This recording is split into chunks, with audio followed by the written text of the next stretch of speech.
ሰላም ጤና ይስጥልን ውድ የጋት ሚዲያ ቤተሰቦች እንደያላችሁበት ሀገር የሰዓት አቆጣጠር እንደምን አላችሁ እንደምን ቆያችሁ?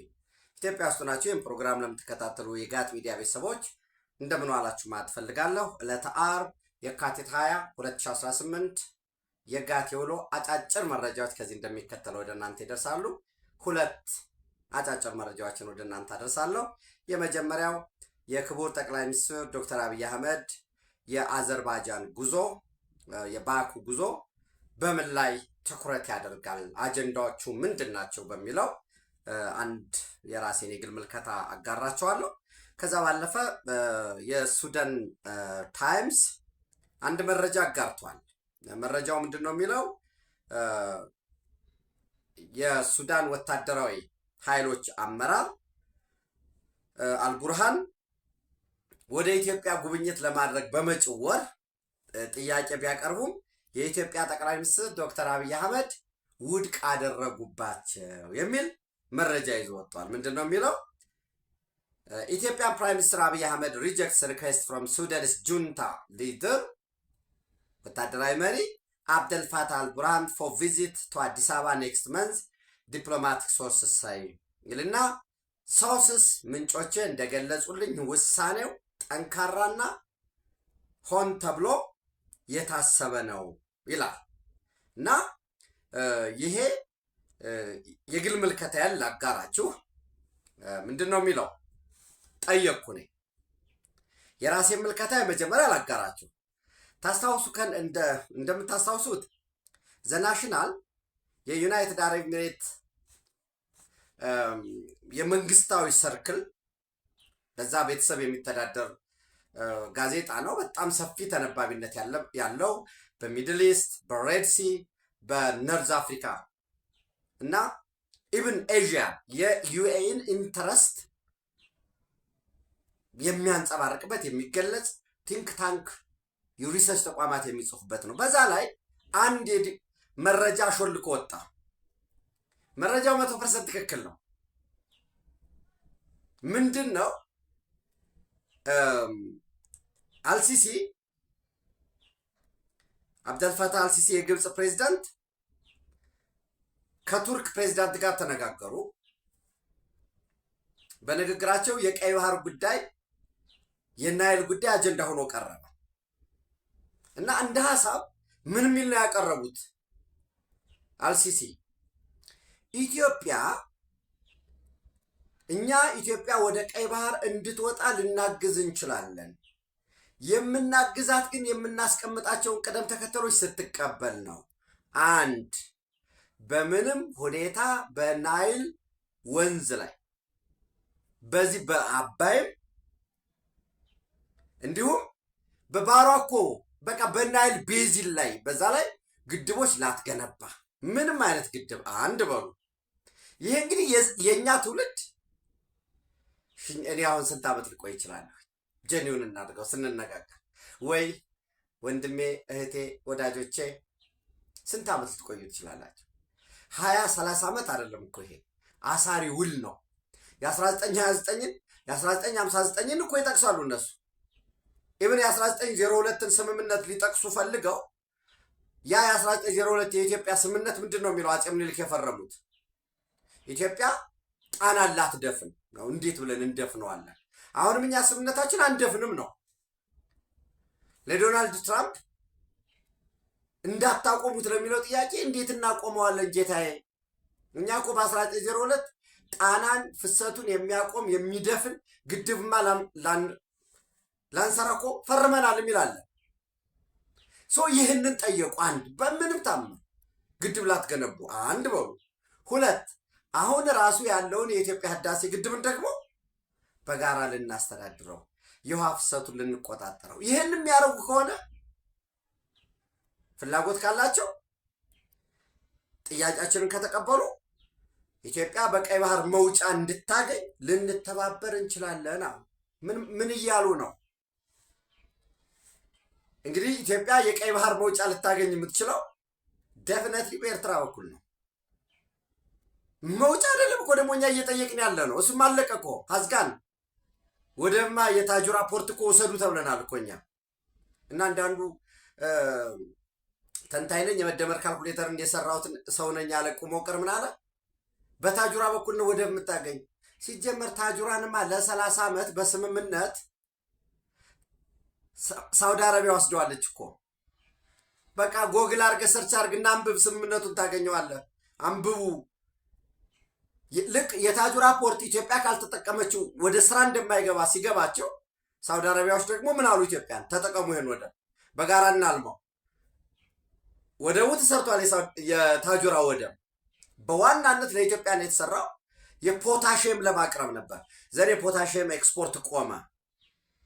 አሁን እንደገና ሊጀመር ነው። ቻይና ገዝቷል። ይሄን ያህል ቢሊየን ብር ብዬ አልነግራቸውም። በጣም ሂውጅ ቢሊየን ብር ያን ፖታሽየም ገዝቷል ቻይና።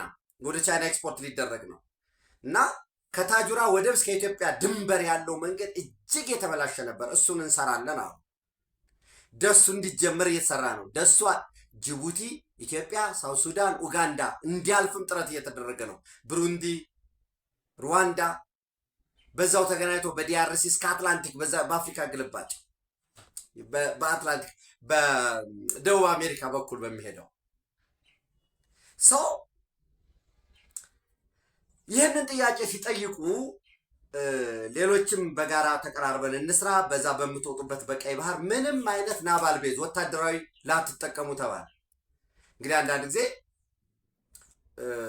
እኛ ውሃ ሰጠን መስሎ ተጠቀም ንጹህ መጠጥ ውሃ ምናምን አላልን። እየጠየቅን ያለ ነው ስለ ቀይ ባህር ጉዳይ። እኛ ሶቨሪን ነው።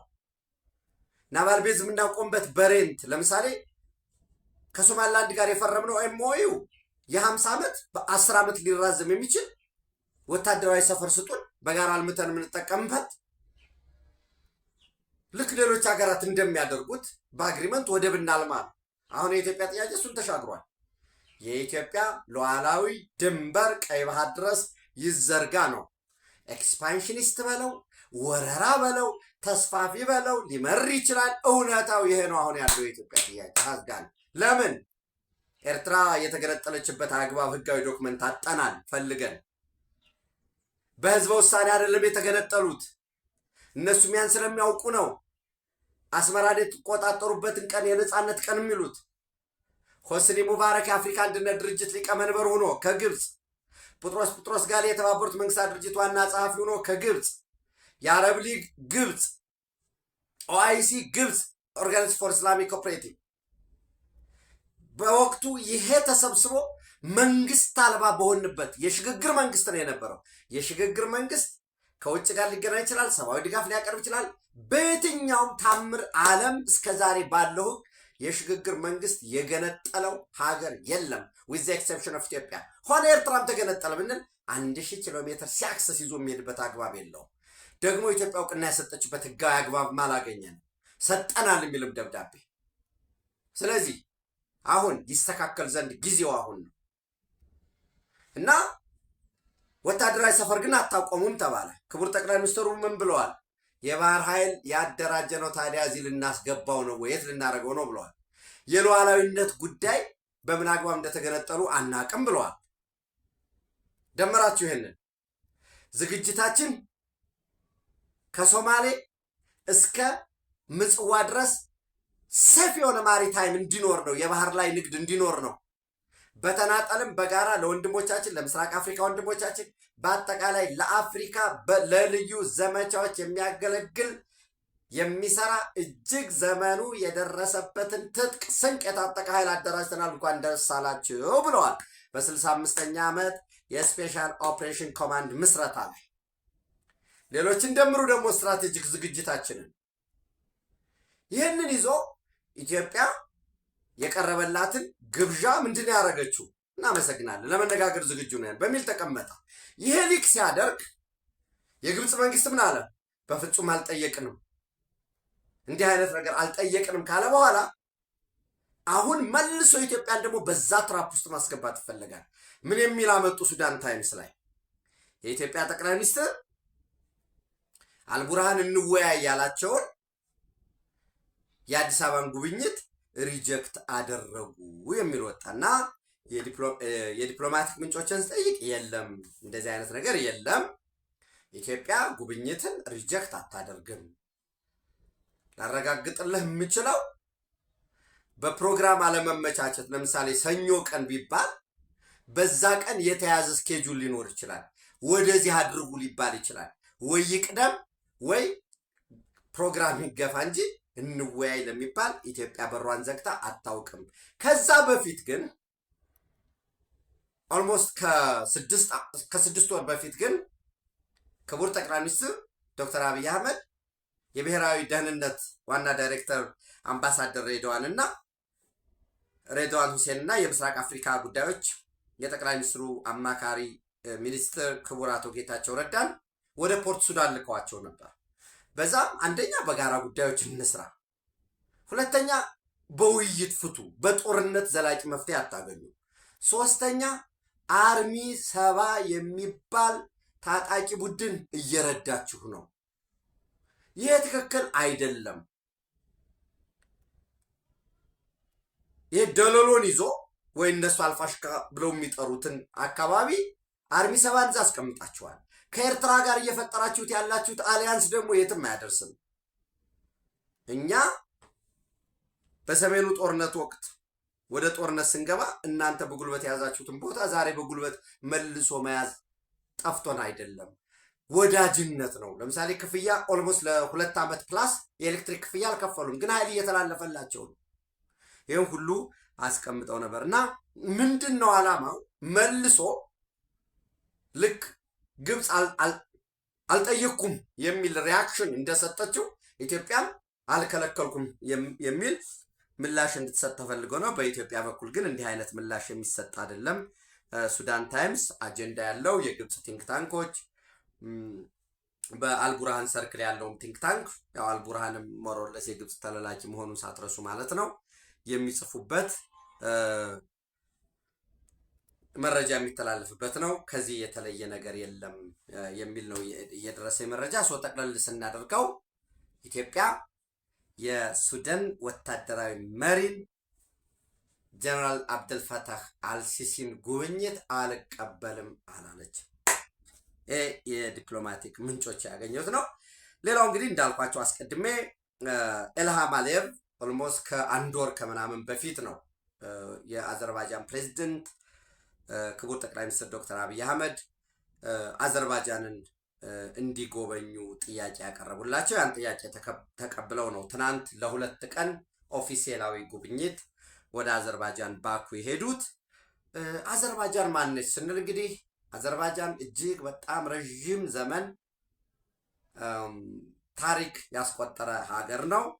በኋላ እንደ ማንኛውም በ1917 የሶሻሊስት በተለይ የነ ሌኒንን የሶሻሊዝም አብዮት ተከትሎ የዓለም ሰራተኞች ተባበሩ በሚለው ወርከርስ ኦፍ ኦል ካንትሪ ዩናይትድ በሚለው በሶሻሊዝም አምብሬላ ከሩሲያ ጋር በመጣመር እዛ ሲጣመሩ ደግሞ አንቀጽ 72 በሚፈልጉበት ጊዜ መገንጠል ይችላሉ የሚላሉ አገሮች ናቸው።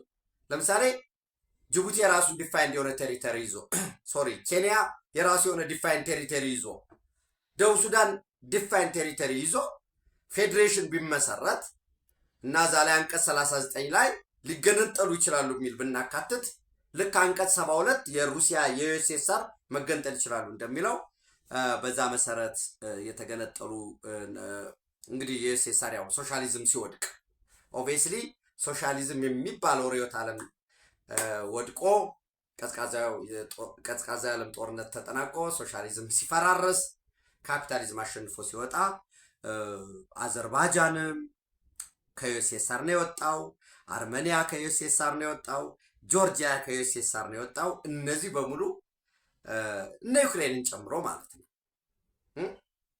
እነ ኪርጊስታን፣ ካዛኪስታን፣ ቱርክሜኒስታን እና አዘርባይጃን ከአውሮፓ ውስጥ የሚገኝ ሀገር ሆኖ ኢኮኖሚካሊ የተወሰነ በጣም ደካማ የሚባል ሀገር የነበረ ነው። ነገር ግን ጋዝና ፔትሮሊየሙን መሸጥ ሲጀምር አሁን በፍጥነት ኢኮኖሚያቸው እያደገ ካለ ሀገራት ውስጥ እንዲሁም የዜጎች የኑሮ ሁኔታ እየተስተካከለ ያለበት ሀገር ነው። ከአርሜኒያ ጋራ በምዕራብ በኩል ይዋሰናል። እጅግ በጣም ረዥም የሚባል ድንበር አለው። ራሱ አርሜኒያ እንደነገርኳችሁ የዩኤስኤስአር አካል ነበር። ተገንጥለው ሲወጡ ረዥም ደም አፋሳሽ የሚባል ጦርነት አድርገዋል ከአርሜኒያ ጋር። አሁንም ያበቃ አይደለም። አሁንም ስቲል ከአዘርባጃን ጋር ያላቸው ጦርነት። ነገር ግን አዘርባጃን ከቱርክ ጋር በመሆን ከቱርክ ጋር ጠንካራ ግንኙነት መስርቶ ሶፊስቲኬትድ የሆኑ ድሮኖች ካሚካዚ ድሮኖችን ጨምሮ አዘርባጃን ምንድን ነው ያደረገው? የድሮን ቴክኖሎጂ ከቱርክ አመጣ በጋራ ጆይንትሊ የአዘርባጃን ዲፌንስ ቴክኖሎጂ። በተመሳሳይ ከኢራን ደግሞ ካሚካዚ አጥፍቶ ጠፊ ድሮኖችን አደረጉ። ይህንን ጆይንት አደረጉና እጅግ የተሻለ ኢፌክቲቭ የሆነ የሚሳይል ሲስተም የድሮን ሲስተም ኦልሞስት ያው ከተተኳሽ ከተራ ጥይት ጀምሮ ክላሽንኮቭን ጨምሮ ወደ 400-500 አካባቢ ቦምብም ወታደራዊ ተሽከርካሪ ሬዲዮ መገናኛም አድርገው አሁን ኢኮኖሚያቸው ኤክስፖርት እያደረጉ ነው ያሉ ሚሊተሪ ኢኩፕመንት ከአርሜኒያ ጋር አሁንም ያለውን ግጭት ለመፍታት ኦፍኮርስ ትራምፕ የመተላለፊያ ኮሪደር ሰርቷል። ሁለቱም የሚገናኙበት የትራምፕ ኮሪደር ብሎ የጠራው ማለት ነው። ዞሮ ዞሮ በምዕራብ በኩል ከአርሜኒያ ጋር ይዋሰናሉ፣ ከቱርክ ጋር በምዕራብ በኩል ይዋሰናሉ። እጅግ ጠንካራ የሆነ ግንኙነት አላቸው ከቱርክ ጋር። ከአዘርባጃን ጋር ጠንካራ ግንኙነት ስትመሰርት ከአዘርባጃን ጠንካራ ወዳጅ ጋር አብረህ ጠንካራ ግንኙነት ይኖርሃል ማለት ነው። ቱርክ በተመሳሳይ ጆርጂያ ግንኙነት አለን። በተለይ በደርግ ዘመን በዩኤስኤስአር ጊዜ ጠንከር ያለ ግንኙነት ነበረን። አሁንም ከጆርጂያ ጋር አርሜኒያ ኤምባሲ ያሉ ኢትዮጵያ ውስጥ እሱንም የአርሜኒያን ኤምባሲ በአብዛኛው በኤጁኬሽን ቱሪዝም ላይ እና አንዳንድ ኤኒዌይስ እሱንም ለማሳደግ ስራዎች እየተሰሩ ነው ያሉት ባለ መረጃ። ሩሲያ አለ፣ በብሪክስ እንገናኛለን። ኢራን አለ፣ በደቡብ በኩል ተመሳሳይ ህዝብ ይጋራሉ። ወታደራዊ ትብብሮቻቸውን በተመለከተ በተለይ በዋነኝነት አዘርባጃን እና እስራኤል፣ አዘርባጃን እና ዩናይትድ አረብ ኤሚሬት ጠንካራ ወታደራዊ ስምምነቶች አሏቸው። ለእስራኤል በጣም ወዳጅ ነው አዘርባጃን። አስቡ ደግሞ በተመሳሳይ የቱርክን በጣም ወዳጅ ነው። አመቻችተው ዲፕሎማሲያቸውን አንዱን ጥለው አንዱን ሳያንጠለጥሉ እየሄዱ ያሉበት ሁኔታ ነው ያለው።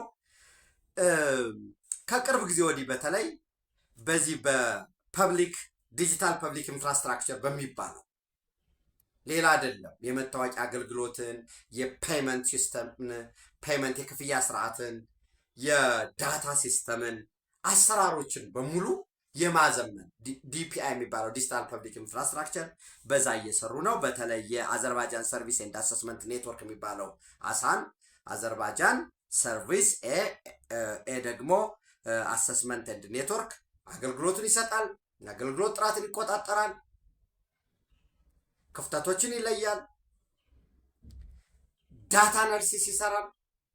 የዚህ የአሳንን ተከትሎ ኢትዮጵያ የአዘርባጃንን አሳን የዩናይትድ አረብ ኤሚሬትን የሰርቪስ ዴሊቨሪ ይህንን ተጠቅማ የራሷን ደግሞ እንደምታውቁት መሶብ የሚባል መሶብ እንግዲህ እንግሊዘኛው ሞደርን ኢትዮጵያን ሰርቪስ ፎር ኦርጋናይዝድ ቤኔፊት ኤም ሞደርን ኢ ኢትዮጵያ ኤስ አገልግሎት ሰርቪስ ፎር የተደራጀ የተቀናጀ ቤኔፊት ጥቅሞች እና ሞሰብ ውስጥም እንግዲህ እኛ ኢትዮጵያን ሞሰብ ውስጥ ወጡ፣ ሽሮ፣ ምስር ምናምን እንደሚኖርበት በጋራ ሰብሰብ ብሎ ቤተሰብ በመሶብ እንደሚበላው አገልግሎቶችም የውሃ፣ የፓስፖርት፣ የኤሌክትሪክ ቢል፣ የሌሎች የመታወቂያ አገልግሎት አንድ ማዕከል ላይ የንግድ ፍቃድ ማደስ፣ ወደፊት ሌሎችም አገልግሎት ይካተታሉ። የቅጣት የትምህርት ማስረጃ አውተንቲኬሽን፣ የትራፊክ ቅጣት፣ እነዚህ በሙሉ ወደፊት መሶብ ዋን ማን ዋን ኮምፒውተር ዋን ሲስተም ቀበሌዎችን ወደሚተካበት ሊሆን ይችላል። እንግዲህ ዋን ማን ስላቸው 10 ሰዎች ሊሆን ይችላሉ። የምፈልግህ ነው ትገባለህ በዛ ሲስተም ኦልሬዲ። ያ ደግሞ አገልግሎት ራሱ ደግሞ ወደ ስልክ የሚመጣበት ስልክ ላይ ቁጭ ብለህ የምትፈልገውን አገልግሎት ፕሮሰስ የምታደርግበት ሳትሄድ የዚህ ክፍያ ስርዓትን ጨምሮ ይሄ በሌሎችም ለምሳሌ የአዲስ አበባ ከተማ የአንበሳ አውቶቡስ አለ፣ ሸገር አውቶቡስ አለ። አንበሳና ሸገር አውቶቡስን በጋራ ጆይን ኖ እስማይ አይዲያ በል እስማይ አይዲያ ስላችሁ ይሄ እንዲህ ሊሆን ነው እያልኩ እንዳይመስላችሁ። ነገር ግን ለምሳሌ የባኩ ባስ ኤልኤልሲ የሚባል አላቸው። ባኩ ዋና ከተማቸው ነው። ሊሚትድ ላያቢሊቲ ካምፓኒ ነው። የውጭ ካምፓኒዎችም ሸር ሊገዙ ይችላሉ። ስለዚህ ሸገርን፣ አንበሳ ባስን፣ ሌላም ተጨምሮበት እጅግ በጣም ፈጣን የሆነ አገልግሎት እንዲሰጥ ተደርጎ ትኬት እየተቆረጠ ከሚሆን ይልቅ የክፍያ ስርዓቱ እጅግ ዘመናዊ የሚሆንበት ያ ሊሰራ የሚችልበት ሌሎችም ጉዳዮች አሉ። ከዚህ ከዲጂታል ፐብሊክ ኢንፍራስትራክቸር ጋር በዙሪያ ስምምነት እንደሚፈረም ይጠበቃል። ኢትዮጵያ እንደምታውቁት ጋዝ ለማቅረብ ዝግጅት እያደረገች ነው። አስቀድሜ የአዘርባይጃን ኢኮኖሚ ኦይል ኤንድ ጋዝ ኤክስፖርት ላይ በጣም በፍጥነት እያደገ ነው። በዛ ረገድ የልምድ ልውውጦች ይከናወናሉ ተብሎ ይታሰባል። የአዘርባይጃን ኢንቨስትመንት ሆልዲንግ ኤአይኤች የሚባለው በ2020 ኦልሞስት ከኢትዮጵያ ጋር ተቀራራቢ በምትሉት ሁኔታ የተመሰረተ ነው። አሁን ከ25 ቢሊዮን ዶላር በላይ ያንቀሳቅሳል። በዋነኝነት ሶከር የሚባለው የዘ ስቴት ኦይል ካምፓኒ ኦፍ ደ ሪፐብሊክ ኦፍ አዘርባይጃን ኤስ ስቴት ኦይል ካምፓኒ ኦፍ ደ ሪፐብሊክ ኦፍ አዘርባይጃን፣ ይሄ ሶካር ደግሞ በአዘርባይጃን ኢንቨስትመንት ሆልዲንግ ውስጥ ነው ያለው። ልክ የኢትዮጵያ ኢንቨስትመንት ሆልዲንግ እንደምንለው ራሱ ደግሞ ባንክ ራን ያደርጋል። ለምሳሌ ይሄ ኢንተርናሽናል ባንክ ኦፍ አዘርባይጃንን ራን ያደርጋል ማለት ነው። ሌሎችም አዛል፣ አዘርባይጃን ኤርላይንስ፣ ኢትዮጵያና አዘርባይጃን በተመሳሳይ በአቪዬሽን ኢንዱስትሪ በጋራ በሚሰሩበት ሁኔታ ላይ አብሮ ስምምነት ይፈጸማል ተብሎ ነው የሚጠበቀው። የባኩ ሜትሮ ሲጂኤስሲ ኦኬ። እንግዲህ የአዘርባይጃን መንግስት የተለያዩ የቢዝነስ ሞዴሎች አሉት። ለምሳሌ ኦጂኤስሲ የሚባሉ አሉት። ስትገቡ ኦፕን ጆይንት ስቶክ ካምፓኒ፣ ይሄ አንድ ካምፓኒ ለምሳሌ ኦጂኤስሲ ምን አላቸው ብትሉ አዘር ተርክ ባንክ የሚባል አላቸው። አዘር ተርክ ባንክ፣ ያ ባንክ ኦጂኤስሲ ነው። ማንኛውም ሰው በማንኛውም ጊዜ አክሲዮን መግዛት፣ ስቶክ ሸር መግዛት ይችላል። ሸሩንም ሂዶ መሸጥ ይችላል። ስለዚህ ፐብሊክ ፈንዲንግ አለው ማለት ነው። በተመሳሳይ ይሄ ኦፕን ጆይንት ስቶክ ካምፓኒ ያልኳችሁ እሱ ነው። ይሄ ሞሮለስ የሶሻሊዝም ሞዴል ያለው ነው። ሌላው ደግሞ ክሎዝድ ጆይንት ስቶክ ካምፓኒ በአብዛኛው ለምሳሌ አዘር ጎልድ ሲጂኤስሲ ነው። ክሎዝድ ጆይንት ስቶክ ካምፓኒ ነው። የተወሰኑ ባለሀብቶች እና የአዘርባይጃን ኢንቨስትመንት ሆልዲንግ በጋራ ሆነው ጎልድ ማይኒንግ ላይ በጣም በማዕድን የበለጸገ ሀገር ነው። አዘር ጎልድን ይሰራሉ። ኢትዮጵያና አዘርባይጃን በተለይ በዚህ ከአዘር ጎልድ ጋር በመሆን የአዘርባይጃን ኢንቨስትመንት ሆልዲንግ እና የኢትዮጵያ ኢንቨስትመንት ሆልዲንግ ዊዝ አዘር ጎልድ ሲጂኤስሲ ፕላስ የዩናይትድ አረብ ኤሚሬት ካምፓኒ ሆነው የወርቅ ማጣሪያ የማቋቋም ፍላጎቶች አሉ። በዚህ ዙሪያ ላይ በማይኒንግ ላይ ስምምነት እንደሚፈጸም ይጠበቃል። የአዘርባይጃን ካስፒያን ሺፒንግ እሱም ክሎዝ ጆይንት ሽር ካምፓኒ ነው። በሎጂስቲክስ ዘርፍ አብሮ ለመስራት የባኩ ባስ አስቀድሜ ያልኳችሁ ሊሚትድ ላያቢሊቲ ካምፓኒ ኤልኤልሲ ነው። የታሚዝ ሻህር በተለይ የታሚዝ ሻህር ማለት ደግሞ የኢኮሎጂካል ላይ ዌስት ማኔጅመንት፣ ለምሳሌ ኢትዮጵያ አዲስ አበባን ብንወስድ በጣም ከፍተኛ ቆሻሻ፣ ደረቅ ቆሻሻ፣ ፈሳሽ ቆሻሻ ይሰበሰባል። ይሄ ደረቅ ቆሻሻ ወደ ረጲ ሂዶ ኢነርጂ ያመነጫል 50 ሜጋዋት ምናምን ሲባል ነበር። አሁን የት ላይ ነው ያለው ኤግዛክትሊ የሚለውን ለመጠየቅ ሞክሬያለሁኝ። ብዙም ፋንክሽናል እንዳልሆነ ነው የነገሩኝ። ዝሮ ይሄ ስቲል በአዘርባይጃን ኢንቨስትመንት ሆልዲንግ ውስጥ ነው። ኢትዮጵያ እንግዲህ እንደምታዩት የወንዝ ልማት፣ የፍሳሽ ቆሻሻ አወጋገድ፣ ይሄ ዌስት ማኔጅመንት ላይ በዛ ለመስራት ኢኮሎጂካሊ ሰስተናቢሊቲ የአካባቢ ጥበቃን ፈንድ የሚደረግ ገቢ የሚያመጣ ሰስተናብል የሚሆን በዚህም ልምድ ለመውሰድ ጥረት ይደረጋል። ኢንተርናሽናል ባንክ ኦፍ አዘርባይጃን ስቲል ይሄም ልክ እንደ ኮመርሻል ባንክ ኦፍ ኢትዮጵያ ያው በኢትዮጵያ ኢንቨስትመንት ሆልዲንግ ውስጥ ነው ያለው። ልክ እንደ ኢትዮጵያ ኤርላይንስ አስቀድሜ አዘርባይጃን ኤርላይንስ እንዳልኳችሁ። በተመሳሳይ አዘር ኮተን አግሪካልቸራል ኢንዱስትሪስ፣ ይሄ የአዘርባይጃን የጥጥ ልማትን ከእርሻ እስከ መጨረሻ ጨርቃ ጨርቅ ድረስ ኢንተግሬትድ አድርጎ የሚሰራ ነው። ጥጡ ይመረታል። አስቀድሞ ለጥጥ ግብዓት የሚሆነውን እዛ ውስጥ ኢንተግሬትድ የሆነ ስራ የሚሰራ ካምፓኒ ነው። ዘንድ ጥጡን ያመርታል፣ ጥጡን ያዳምጣል፣ ወደ ፈትል ወደ ክር ይቀይራል፣ ልብስ ያደርጋል፣ ወደ ቴክስታይል ይገባና እስከ ኤክስፖርት ድረስ የተያያዘ ሰንሰለት ያለው ነው። በዚህ ውስጥ ከፍተኛ የስራ እድል የፈጠረ ነው። ታቢሻር ጆይንት ስቶክ ካምፓኒ አስቀድሜ ያልኳችሁ የዚህ ዌስት ማኔጅመንት ላይ የሚሰራ ነው። ስለዚህ በዚህና በመሰል ጉዳዮች ላይ ሰፊ ልምድ ለመቀመር የኢትዮጵያ ኢንቨስትመንት ሆልዲንግ አፍሪካ ውስጥ ግዙፍ ነው፣ አሁን ቀዳሚ ነው። በጋራ በመሆን እንዳልኳችሁ የኦፕን ጆይንት ስቶክ ካምፓኒ ኦጂኤስሲ፣ የክሎዝድ ጆይንት ሼር ካምፓኒ፣ የሊሚትድ ላያቢሊቲ ካምፓኒ ከኢትዮጵያ ጋር ያለውን ህጎችን፣ የፔመንት ሲስተሙን፣ የዚህ የዲጂታል ፐብሊክ ኢንፍራስትራክቸሩን ኢትዮጵያ ደግሞ የተፈጥሮ ጋዝ ለሽያጭ ለማቅረብ ጥረት እያደረገች ነው። በዚህ ረገድ ከሶካር ወይንም ስቴት ኦይል ካምፓኒ ኦፍ ሪፐብሊክ ኦፍ አዘርባይጃን መሰል ልምዶችን የሚቀመሩበት ወደ ውጤት የሚበቃበት ሁኔታ ነው ያለው። እንግዲህ ምናልባት ይሄ ቀረጻ ጠዋት ስለተካሄደ ነው፣ በጋት ዕለታዊ እንመለስበታለን። ዛሬ ሰልፍ እየጠራ ነው ህዋት። ያው ህዋት ሰልፍ ሲጠራ እንግዲህ እንደዚህ በማለቴ በጣም ድፍረት ሆኖብኝ ከሆነ ይቅርታ ጠይቃለሁ። ግን ለህዋት ብያቸዋለሁ ከዚህ በፊት የትግራይ ህዝብ መጠቀሚያውን አገልጋይ ባሪያውን መሬቱ ርስቱ ነው። ወልቃይት ጠገዴ፣ ሰቲት ሁመራ፣ ራያ ወዘተረፈ የሚባለው ለነደብረ ጽዮን ከመሬቱ የሚገኝ ጥቅማ ጥቅም ካለ እሱን አሟጦ ለመጠቀም ለመበዝበዝ ካልሆነ ለትግራይ ህዝብ አዝኖ አይደለም። ቢያዝኑማ ህዝቡ ቢያሳስባቸው በመጠለያ ካምፕ ሆኖ መከራውን እንዲያይፈርዱበትም ነበር። ቢያንስ ተመልሶ ወደ ስራው እንዲገባ ስፔሻሊ የወልቃይት ጠገዴ ሰቲት ሁመራ ህዝብ።